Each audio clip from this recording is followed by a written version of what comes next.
Well, I, for one, am grateful, Mrs. Bush, that they are finally bringing civilization to this savage land. I could not agree with you more, my dear. My daddy settled this land, and I know he'll be looking down on us, pleased at how we help the natives. Yes, they've lost their land, but they've gained access to heaven.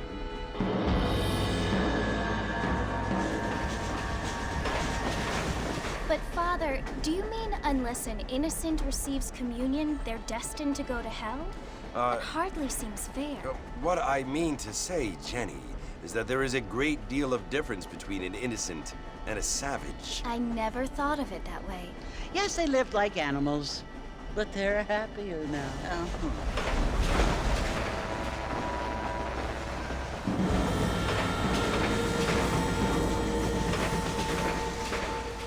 Not only do people now have motor cars, Father, but I heard that pretty soon we will be able to fly. No, only angels can fly, Jenny. No, apparently people can fly. Didn't you hear? Out in Kansas, a man even got a car to fly. I hardly think so, Jenny.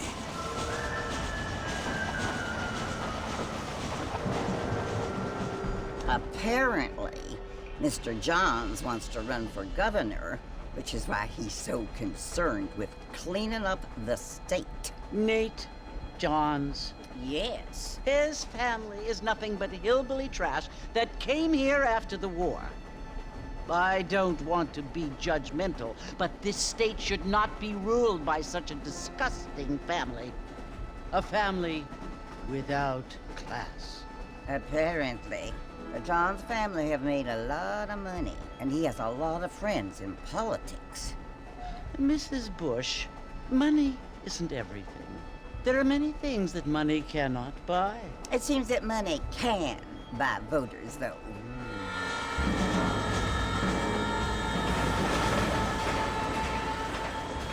What you must remember, my dear, is that we have been brought here to spread the word. And the word and civilization, they are the same thing. They are the gifts. It is the opportunity we have, the chance to live among people who are decent and who do not kill each other, and who let you worship in peace. It's so confusing, Father. Sometimes I find it impossible to make the distinction between a loving act and a hateful one. I mean, they often seem to be the same thing. Yes, Jenny, it is confusing. But you only have to ask me if you need help. Indeed. Well, here we are, Mrs. Bush. Armadillo.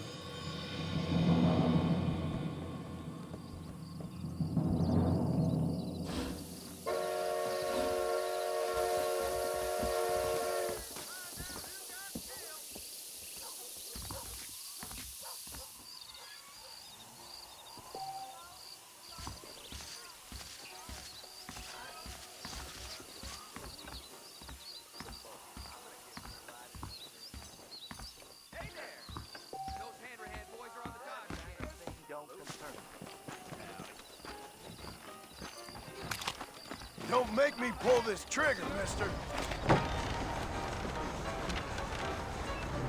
Marston! Mr. Marston, over here!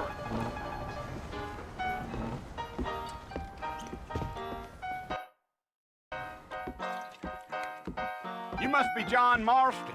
Sometimes. I'm Jake. Your friends from Blackwater hired me to guide you. They ain't my friends, but pleased to meet you, Jake. I got the horses saddled up and ready out front.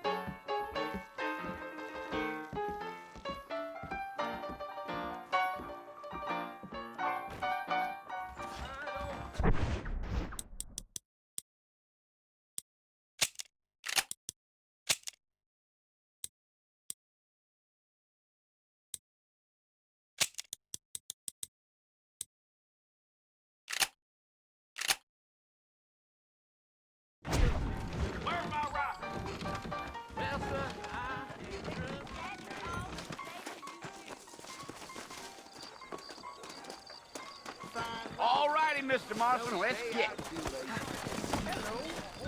If I ain't much of a fella for gossip, Easy on the spurs now. We don't need to draw undue attention. Yeah, yeah.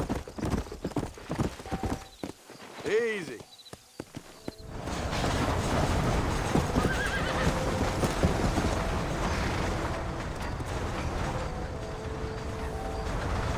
So it's Fort Mercy you want to visit? That's right. Ain't taking nobody up to the fort in a long time. Strange place for a decent fella to want to visit, if you don't mind me saying. Who said I was a decent fella? It's been abandoned for years now. Folks say it was built during the Mexican War. What kinds of soldiers around back then? Why'd they leave? Well, I ain't entirely sure. I heard they had to go up north to fight Indians, or maybe they got tired of being soldiers and went looking for gold. You know how things is. So what are you doing up at the fort? I'm looking for an old friend. Well, like I says, you ain't gonna find many folk round those parts these days. Those you do find are about as sociable as an ulcerated back tooth. I mean, I ain't one to judge a man by the company he keeps, but... Well, he ain't been friends for a long time. Gio!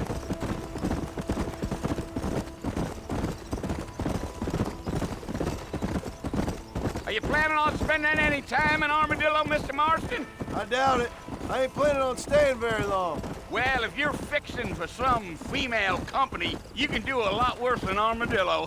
Fine as cream gravy they are. Not like Thieves Landing. Dang, those girls ain't even fit for a drinking man to hole up with. I'm a married man, I'm afraid. Ain't we all?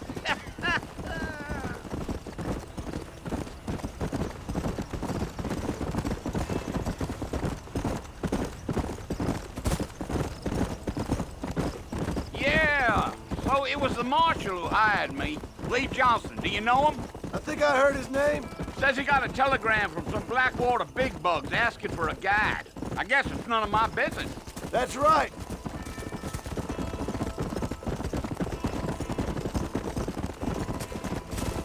Giddy up.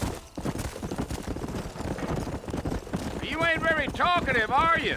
Nope. I'm just chewing the dog, mister. It's how I am. I don't mean nothing by it. Trust me. There's things you better off not knowing. Yeah, yeah. I'll tell you, Mr. Marston, those coyotes eat better than I do. Not far now. You'll see the fort when you get to the top of this hill.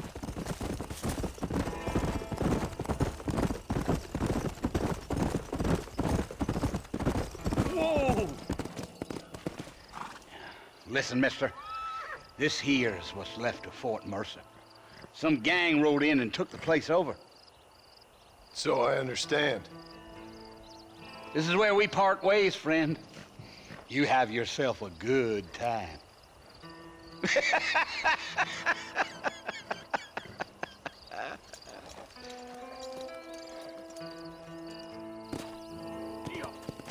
Let's go.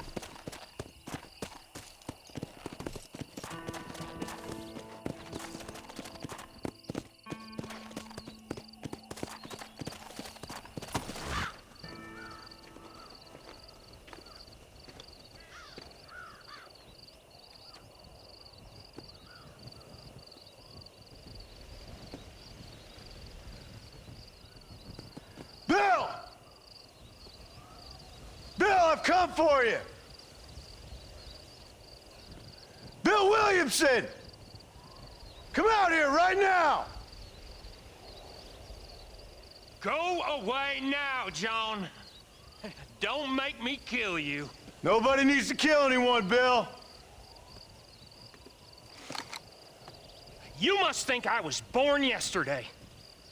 You always did think I was an idiot. That ain't fair, Bill. You were as my brother. I've come to try to save you. Oh. Do I look like I need saving? Bill, please. They want to kill us all. I can help you. Well, you never tried to save me before. You only seemed to save yourself.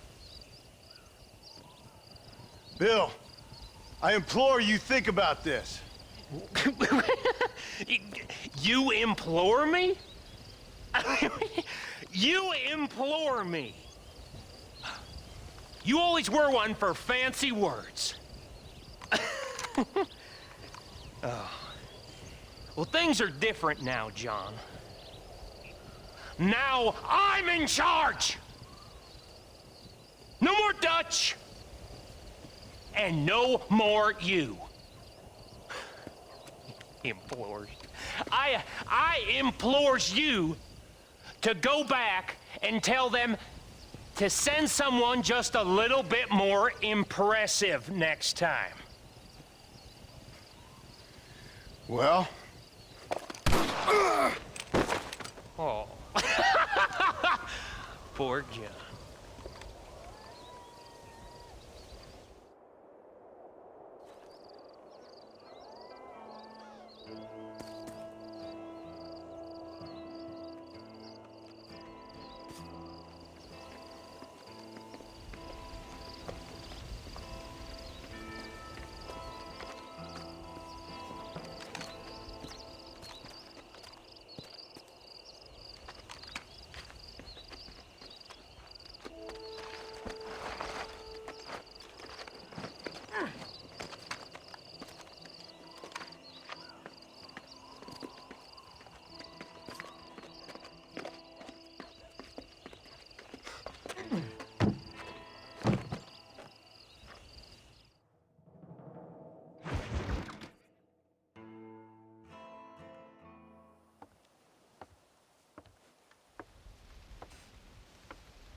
Well, you're alive.